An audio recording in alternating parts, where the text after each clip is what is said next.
Hetapu, Assalamu alaikum, peace and blessings. Bienvenue, Yunakusha. Welcome to the Jellyba channel of the African Ancestral Manuscript. My name is Unblind Tibbin, broadcasting live from the 416, the T-Dot. And we'd like to give respect to all those who tuned in today. Today we're going to tell you a story of a great Numidian whose name was Massanissa and who lived a very long life and fruitful, and who you need to know about.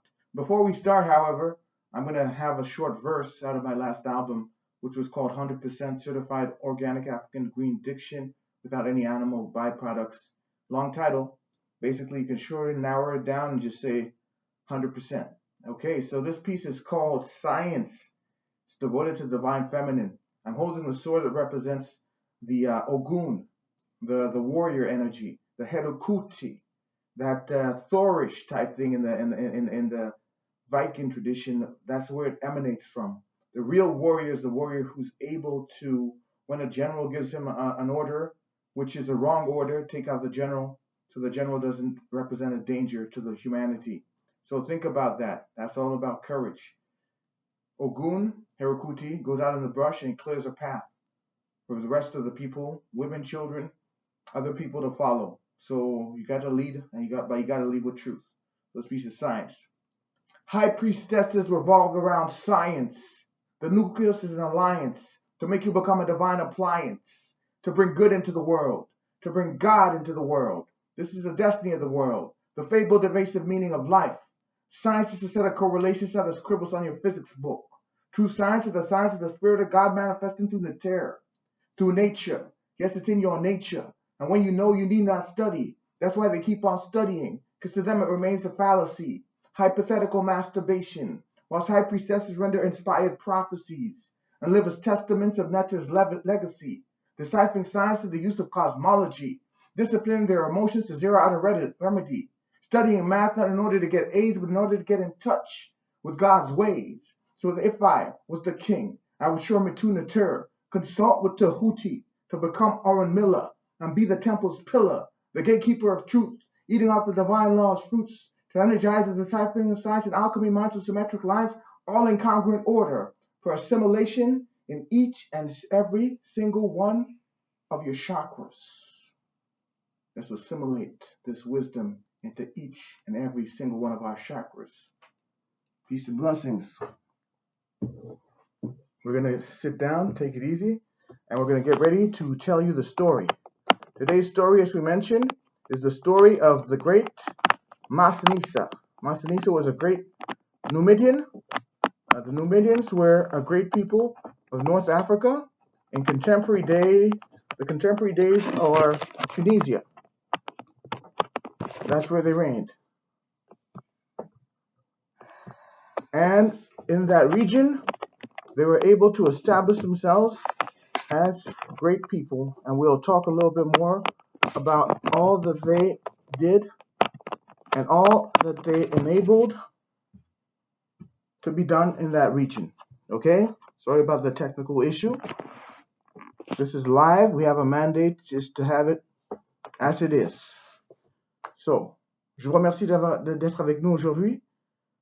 Du fond du corps, on vous remercie. We tell you, thank you, plenty thank you, not to come on thank you. For quantity, for just listening, yegi, we thank you for talk. This is a story channel. We tell stories. And remember that until the lion learns to speak, the tales of the hunter are always going to favorize the hunter. And therefore, the lions are speaking now, so that our tales, every once in a while, the hunter will be lunch, brunch, a snack, or whatever the hunter is bound to be. They said, and Napoleon said, that their history is an agreed upon lie made by the colonizer to keep the colonized people colonized, the enslaved people enslaved. So we got to ditch that in the garbage. We got to move along the way, and we got to start telling stories from our perspectives, the perspectives of our ancestors, and the perspective of truth and righteousness. So let's read about Massanissa. Thank you to all the young people tuning in. I know the young people, you're not going to take any compromise on your story. You want to know the truth. So let's learn the truth. Massanissa lived from 238 BCE to 148 BCE. He was a king of Numidia. He succeeded in 2007 BCE his father as king of East Numidia, which is a contemporary Tunisia, around that area. Brought up in Carthage, he fought in a Carthaginian campaign in Spain in the Second Punic War, but eventually went over to the Roman side due to his love for a beautiful queen. This is one of those stories. After defeating his old rival, Syphax, king of West Numidia, he joined Scipio Africanus Major and led his cavalry in the decisive charge at the Battle of Zama, which ended the war. Rome awarded him the Punic territory of East Carthage. So remember, we're learning about some of the great Roman emperors of the Roman Empire, the East and the West Roman Empire, who were African people, black people. So he was someone who was one of the head leaders of the region at that time, and he ruled East Carthage. His tragic relationship with Sophonisba at the end of the Second Punic War showed how far he was prepared to go for the sake of love, almost as far as sacrificing his own life.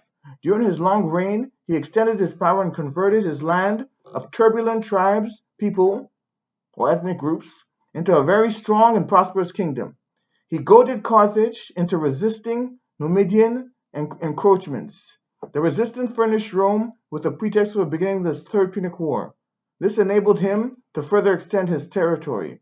Ancient accounts suggest Massanissa lived beyond the age of 90. Critical thing why he did so, he was purely vegetarian, very healthy. His personality was leading his armies of the kingdom even in war at the age of 90. Once again, remember he was a strictly vegetarian brother, and this was a great part due to his highly nutritious vegetarian diet. Through his life, he exemplified great cunning, longevity, and great health practices, which, if resurrected, would help us live long and healthy lives today. Can you imagine riding a horse and your troops into battle at the age of 90? That's quite something. You need to have a highly nutritious diet, and you need to eliminate stress from your life. You need to just live a pure life, and that's what Massanissa was doing. So let's get into this highly nutritious diets. Let's get into this way of living that's congruent with our divinity and in sync with the Ankh Ma'at of every aspect of our spirit. Let's dedicate this type of thing, livicate this type of thing to the knowledge of Massanissa, our great ancestor in Numidia. Back in the days when Numidia was still black, like ancient Kemet, before there was the encroachment of the people of the Arab people and the less melanated people, that's what that population resembled. So once again, in the name of Massanissa, in the name of the African Ancestral Manuscript, we'd like to give thanks for you for coming. Dwau Niter, Dwau to the Shepsu. We give thanks to our enlightened ancestors that inspired me to put this text together. And as a matter of fact, they're speaking through me, and they speak through you when you're living according to your divinity and according to your higher self. They speak through you. So we are vehicles for the manifestation of our higher ancestors. And when we do things which are righteous and true, and when we continue to develop the higher self like they wanted to, then we are vehicles for their manifestation on earth. So I give thanks to everybody who's doing that, who's enabling their children to get this content. Remember that the content you get out there is very tarnished because it has a perspective to enslave you, either to merchandise, to enslave you to systems, to European people. It might even be enslaving you to other African people. So you never know. So this is type of stuff which we put out there to empower you to know your ancestors, to live truth, and to nourish yourself of the source, the divine source which is within yourself. Okay? So peace and blessings to one and all. Je vous remercie d'avoir été avec nous. On va raconter des histoires en français très bientôt, peut-être dès le mois d'avril. We will talk small story na Creole back. So by May. But yeah, just listen for the story doing it in English for now. And we go see what thing will happen as this channel they develop. Tell God thank you. Tell Mama and Papa God thank you. We all did together. On est ensemble. We're together. Peace and blessings to one and all. Je vous remercie d'avoir été avec nous.